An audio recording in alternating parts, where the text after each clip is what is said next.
Well, Jake, you are Jake, right? Yes. Okay. Just want to make sure. Greg Selber here with the show. My good friend Jake Berry, who is doing all right. Yeah. Trying. Not bad for an old man, anyway. Yeah. Well, what was one of the more surprising games that you saw the highlights of, or you saw the score, the box score? I'm still we don't see many stunned. box scores. Right, man, we don't. Yeah. Well, we got about 6 this week. That was Yeah. an all-time high, or a season high for the you-know-what. I was surprised that Roma limped over and beat Sharyland 18-7. Man, that's just not supposed to happen, I guess, if you're a Rattler fan. Yeah, I was in San Antonio on Friday, and so I was watching from afar, watching the scores come in. And when I saw that score, there has to be a typo because Right. I mean, Mission Vets played them Yeah, 34 well to the week 3, before, man. you know? Yeah. Yeah, and then Espinosa didn't play. and he didn't play. Yeah. So that makes you realize that those linemen are pretty good. Here's the deal. It's like Edcouch. Nobody expected Edcouch to lose to Mercedes because you just expect Edcouch to win. Well, nobody expected Sharyland to get beat by Roma because we just expect Sharyland to win. They're 3-4, man, 1-2 in district. They're headed for the worst season in the program's had since 2007 when they were 5-5. That's a program that's won 10 games in the season, 6 out of the last 7 years. We're just going to have to get used to the fact that it's not as easy for them as it used to be when they were the best team in the Valley. Because right now, I still think they're going to make the playoffs. But they got to beat Pioneer this week. Yeah, they've got to beat Pioneer. Pioneer is 6-2 right now. 2-2, in right? district.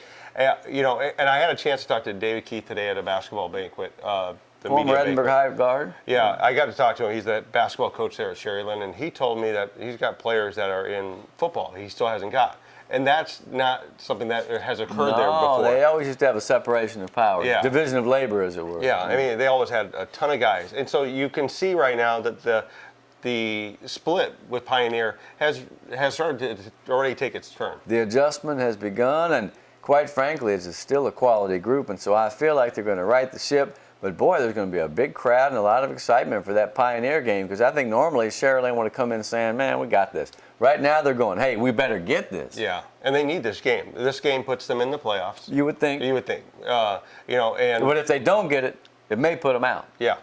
And that would be wild. Not having Sharyland in the playoffs is like having peanut butter and jelly without jelly. Yeah. You like that one? Yeah, I just very made nice. that up, yeah.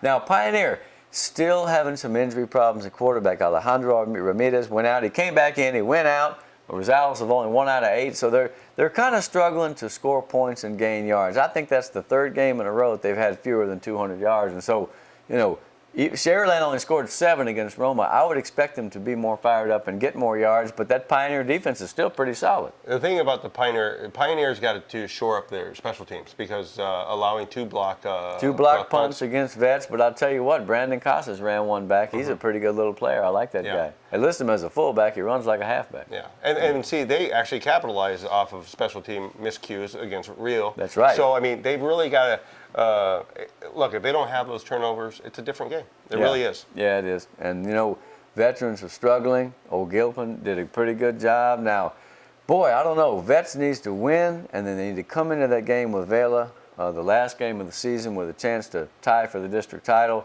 Right now, Vela's looking pretty strong, though, man. Yeah. You know, and it looks like they're the number 1 team, and everybody else is fighting for 2, 3, 4. Yeah, well, that's what it looks like right now. I'll tell you this, Veterans has a pretty good defense that we haven't really talked that much about. By the way, Hugo Cabrera is back. He's doing a good job. But they got some other kids besides Libano, who is a one-man wrecking crew. The guy that reminds me a lot of Ciro from Weslaco East, I always want to say Ochoa, but it's Rojas. I got it right this time. And it's not Ciro Reyna. Remember him? Yeah. Yeah, for EHS, he was bad. No safety. Absolutely. Outside linebacker. The thing is, this guy, Robert Tovad, or Bobby Tovad, he ran a punt back for a touchdown. He's got 2 interceptions this year, and he caught a ton of passes. He's got like 40 catches. Man, that guy's one of the best all-around players in the Valley. Yeah. Absolutely. You know, who do you think, who do you like in this game between Sharyland and Pioneer right now? Oh, we'll go back to that one. Just real quick, because I'm just curious, because, you know, I'm looking at that. Sharyland is, yes, they are 1-2. But they're a really good 1-2. Yeah, they are. Will it be the team that came out and played Vela to the hilt, or will it be the team that failed to get anything going against Roma? And I don't know the particular situations about injuries and whatnot. I didn't see a box score. but I would have a feeling that they're going to rebound, and I think it'll be tough for Pioneer. Yeah, I do Although, too. you know what? The thing is, man, they come up with different guys every week that are doing good things, and they're just now learning how to play in the big games. And so if they can take a step forward, and if they can meet Sharyland head on early on, if they can stay in the game early on, if they can keep from getting blown out, I think they have a shot. I do too. I think Pioneer is a really good team. I think it's going to come down to the fourth quarter. I think it's going to, I think it's almost Memorial San Benito-like, not as far as offense-wise, but just in turnovers. It's going to be that one turnover in the fourth quarter that really changes this game. I'll tell you what, man, what a neat night over there in Mission, or they like to say Sharyland. Because the Vets game is, Well, they play Valley View at Valley home, View. and they should But take them out. But those games at Mission Sharyland are going to be pretty good this Man, week. just think of that stadium's going to be rocking. Well, I want to go back to this veterans defense. Yes. There's a kid, his name is Juan Baradas, okay? He's number 31, he's a junior. He has stepped into a hole they had because one of the kids that started last year is not doing much. I'm not even sure he's with the team, no names mentioned. He's been great. Ricky Diaz, number 7, has been pretty solid. You look at Christian Anguiano. Remember the Anguiano that played for East? I don't. They're probably not related, but I like that name. Yeah. Anguiano. It's a good name. Almost sounds Italian. They've got a lot of guys. Adrian Martinez is another guy who's got some interceptions. So the veterans defense seems to have a bunch of bangers up front. They're not, Mingo Rincones, but they're solid players. The linebackers are active, and I'm telling you, Cabrera, you remember that guy from last year, had 100 million tackles. Libano and those guys in secondary.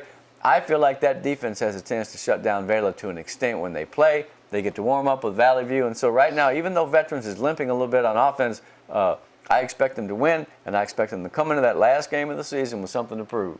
Yeah. A Gilpin team, man, they'll pull out some magic rabbit out of their hat. You never know what they're going to do, right? Rio's traveling to Vela, so it's a long drive for them. Yeah. I hope that it's not a long night for them because I think that I've seen that Rio team play well against Pioneer for 2.5 quarters. But this is a They different. don't have a lot of speed. This is a different matchup. This is style matchup right now, and so that's a rugged team the Rattlers have. And a very gutty team. They'll pound the ball and they'll come hit you. Right. But do they have the wheels to chase Elijah Reyna all over the field, and Michael Arguelles and Johnny Davila and fill in the blank? Their second team guys would probably be starting for half the teams in the district, man. It's just an outstanding group. Told you about the offensive line last week. Nothing more need to be said about Vela except that they are climbing the ropes, man. They're getting close to the top. I don't expect them to stumble against Rio, but you know what? That team has played pesky with a lot of teams, and like I said, I love their linebackers. We're going to see what happens on Thursday over at Cat Stadium.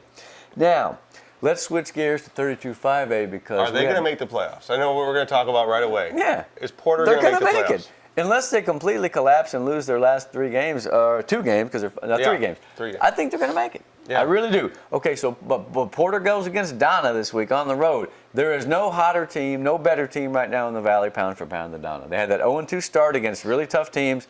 They won 5 in a row. They're giving up 11 points a game in that stretch, and quite frankly, they're looking strong, man. They're leading that district at 4-0. What do you think of that? And they didn't take it easy on PSJ last week. No, they didn't. 63-0. That's something else. That's one of the widest margins of victory in the Valley this year. And quite frankly, it's a team on a roll against a team that's not. Hey, you take your chances and see what happens. Now, so they got Porter coming in. Porter, I looked at him. I looked at some video we had. They fly to the ball. They're not that big. They're not that big. Georgie's probably the biggest guy around. He's a running back. He's got about 1,200 yards. You got to figure, though, that Donna's going to come and try to stop him. So then what do you do? Israel Giannis is the quarterback that started to throw some things around a little bit lately. Let's see if he can make things happen. He ran for a touchdown last week, too, because they're going to need to diversify because they're going to be waiting for Georgia. And see, the thing is, Donna can't overlook these guys because they have Mercedes last game. Right. And this is almost one of those, buffer games that, sometimes you kind of overlook the importance of this game. Absolutely, and they got a break. Okay, they got a free berth at the top of the district because Mercedes beat Edcouch. They don't want to blow that break. They don't want to give that favor away. So, but I'm fascinated to see how Porter can hang with Donna. They may well get beat pretty bad, but I'm thinking that they might be competitive. Yeah. Why wouldn't they be? They're 5-2, and Porter, as we said last week, once had one of the worst records in the world. Now they're playing great football, and I just want to see. Yeah. I just want to see how they do. Here's the deal. All right, they have the Bears and Mercedes, and so, why can't they can beat the Bears, and that'll be 4 wins. Yeah. And they're going to make it. PSJ Southwest is like Harlingen South. Don't sleep on them. because they got 2 wins, but they're going to have to win all their games, and they're going to have to get some help, and I'm not sure if I see it happening, but they are starting to show some signs. I think I screwed up, right? I said Donna was going to be at Mercedes. I meant to say Porter, sorry. No, that's okay. That's all right. Hey, everybody makes mistakes. Let me show you my list of them I made this year. It's about 12 turnovers here. PSJ at Mercedes. Let us talk about the Mercedes Tigers because they pulled off. I don't even know if you can call it an upset. I mean, I guess it was, but they were playing at home. They're a good football team. Like I said. Oh, no, they're on the road. Mercedes was on the road last week. Oh, it was at Edcouch? Yeah, it was at Edcouch. So people expect Edcouch to win, and so Mercedes beating them 17-14 to me, not an upset, but I hadn't thought that was going to happen. Yeah, I really thought that Edcouch also was. I don't want to say better team. I just thought that they playing were great. Yeah, they were playing great football. Yeah. Segura, ran against his first real tough defense. I mean, since he's been in. I mean, I want nothing against the other teams. But this was a quality, fast defense from the edge, man. Mercedes comes at you with Quintanilla and those guys. Sebastian De Leon's the guy that made that play. 4th down, Edcouch is driving in the 4th quarter. He didn't make the tackle when they stopped him short inside the red zone, but he got the first contact, and he made the tackle. Yeah. He made the play happen. A lot of times you'll see it. A guy will be down low in a submarine, and he'll barely get him, but he keeps going, and then the guys pound him. He slows him down. Absolutely, and if he hadn't done that, he probably would have scored because Segura did have a rushing touchdown. Edcouch did come back to make a championship-type drive, but man, Mercedes. Did you hear Adame after the game? He's like, basically what he was saying was, don't be talking about Zach Gomez because he's awesome. And he is awesome. Yeah. His presence, his light feet in the pocket, and his instinct and presence to know when to take off. Oh, my God, he had a great game. And he was hitting big balls. Brandon Gutierrez. Hell, Brandon Gutierrez came up as a punt returner and made a tackle on a fake punt and foiled an Edcouch attempt. Mercedes was just ready to play. They made more big plays, and hence they take the win. And what can you say about the field goal kicker, man? Aldo, the only guy I know who's had an interview on, I was going to say TV, but whatever we are, with the Tiger mascot with him. I felt like he was going to tell him what his stripes were all about. That was great. Yeah, if you look at that, he wasn't the guy that was in there that missed the field goals. He was the guy that they just, hey, let's go. You're it. 40. Go ahead, kid. Kick a 49-yard field goal and win the game against Edcouch. He said, okay. He said, I wasn't even really thinking. Talk about becoming a legend. Oh, my God. And Mercedes has had its share of kickers back in the day. In the 80s and 90s, they always had a pretty good kicker. But this kid will go down in history. He beats the great rival in the last seconds with a 49-yard field goal. That's not no chip shot, man. Yeah. Give me a break. That's amazing. Aldo Garcia, right? I want to get it right. Where is he? Aldo, you're the man. Yeah. That's incredible, man. But I really want to stress, Zach Gomez, Vela, catching those swing passes, they're really starting to diversify a little bit. No, Mercedes is tough, man. I honestly thought Edcouch was going to win the game. Yeah. And they did not. And so now they're tied with Porter, right? Yeah, with Porter, Edcouch, and Mercedes with 1 loss apiece. Donna's at the top of the heap.